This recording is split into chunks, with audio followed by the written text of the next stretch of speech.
अहिले नेपालमा पछिल्लो समयमा अलिक बढी चलेको एउटा खोकीको झोल नर्भेन्ट डी। यो नर्भेन्ट डी सिरप धेरैले खाइरहनु भएको छ। यसको बारेमा सानो भिडियो ल्याएको छु। एउटा नर्भेन्ट डी एउटा खोकीको सिरप हो जुन एकदम सुक्खा खोकीमा जो घाँटी खसखस गरेर लाग्ने खोकी छ, जुन सिगानहरू बग्ने जुन रुगाहरू छ, रुगाहरू कम गर्नको लागि जो व्यक्ति राति सुतिसकेपछि एकदम घाँटी चिलाएर खोकी लाग्छ, त्यस्ता खालका सुक्खा खोकीहरूमा यो नेपालभरि विभिन्न हस्पिटलहरूमा डाक्टरहरूद्वारा प्रिस्क्राइब गरिन्छ।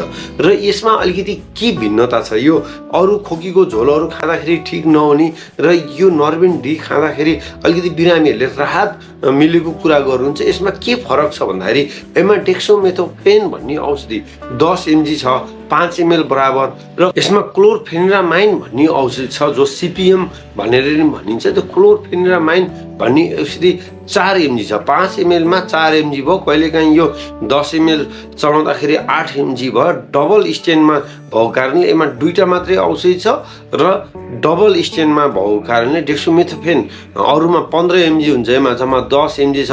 त्यसले गर्दाखेरि धेरै झुम्म पार्ने डजिनेस हुन कम गर्छ र एन्टी एलर्जिक बडी भएको कारणले धेरै चिलाउने खोकी, घाँटीहरू चिलाउने, खसखसाउने, मसमसाउने जुन भन्नुहुन्छ त्यो खालको खोकीहरूमा यसले इफेक्टिभ तरिकाले काम गर्छ। अब यसको डोज कसरी यो खास खानुपर्छ भन्दाखेरि 2 वर्ष मुनिका बच्चाहरूलाई यो दिनु हुँदैन। 2 वर्षदेखि माथिको बच्चाहरूलाई 2.5 ml र 6 वर्षसम्मकोलाई लगभग 2.5 ml दिनुपर्छ। 6 वर्षदेखि माथि यदि यहाँहरूको बच्चाहरू हुनुहुन्छ र वेटहरू लगभग राम्रै छ, 25-30 kg माथिको वेट छ भने ती बच्चाहरूलाई लगभग 5 ml दिन सकिन्छ। 12 वर्षसम्मका बच्चाहरूलाई 5 ml दिन सकिन्छ र 12-13 वर्षदेखि माथि जो 40-45 kg बढी उहाँहरूको वेट छ, उहाँहरूले 7.5 ml देखि 10 ml सम्म खान सकिन्छ। यो दिनको 3 पटक खान सकिन्छ। यो विशेष गरेर खाली पेट खाना खाएर दुवै तरिकाले खान सकिन्छ भनिन्छ, तर खाली पेट खाँदाखेरि यहाँहरूलाई बढी चक्कर लाग्ने, धेरै झुम्म पार्ने हुनसक्छ। त्यही भएर यो खाना खाएरै खानु हुन, केही नास्ता सास्ता गरेर खानु हुन म विशेष अनुरोध गर्छु। यो यसको डोज भयो, कसरी खाने यसको डोज भयो। अब यसका साइड इफेक्टहरू के छन्, यो खाँदाखेरि के यहाँहरूलाई साइड इफेक्टहरू हुन्छ भनेर विशेष गर्दाखेरि अब यो एन्टी एलर्जिकहरू भएको कारणले अब भने हरेक किसिमका रुगा खोकीसँग रिलेटेड औषधि भएको कारणले यो खाएपछि एन्टी एलर्जिक यसमा छ। मैले भनिहालेँ CPM भन्ने औषधि, डेक्स्ट्रोमेथोर्फेन भन्ने औषधि छ। त्यसले गर्दा झुम्म पार्छ, निन्द्रा लाग्छ।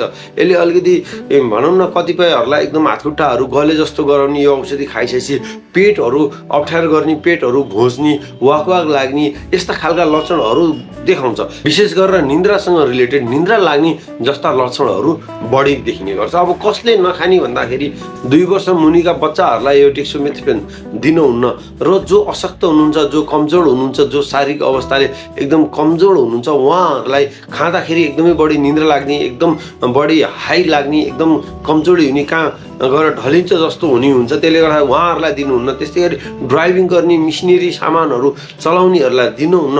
प्रेग्नेन्ट वुमेन जो गर्भवती महिला हुनुहुन्छ उहाँहरूलाई दिनुहुन्न। जसलाई स्यास्या भएर खोकी लागेको छ, जसको एकदम खोक्दाखेरि खकारहरू एकदम धेरै निस्किएको छ, त्यस्ता खालका प्रोडक्टिभ कफहरू अथवा दम, आस्थामा लगायतका खोकीहरूमा यो काम गर्दैन। अब खोकीको झोल, खोकी लाग्यो भनेर यहाँहरूले जस्तो बेलामा नि खाइदिनुहुन्छ।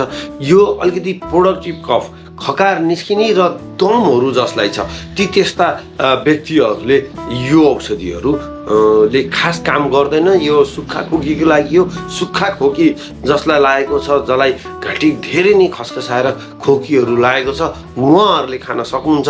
तर दम, खोकी, आस्थामा भएका व्यक्तिहरू, एकदम खकार निस्केका व्यक्तिहरूले यो खानुहुन्न। यो औषधि दुध खुवाउने आमालाई चाहिँ दिनुहुन्छ, दुध खुवाउने आमालाई यो दिन मिल्छ।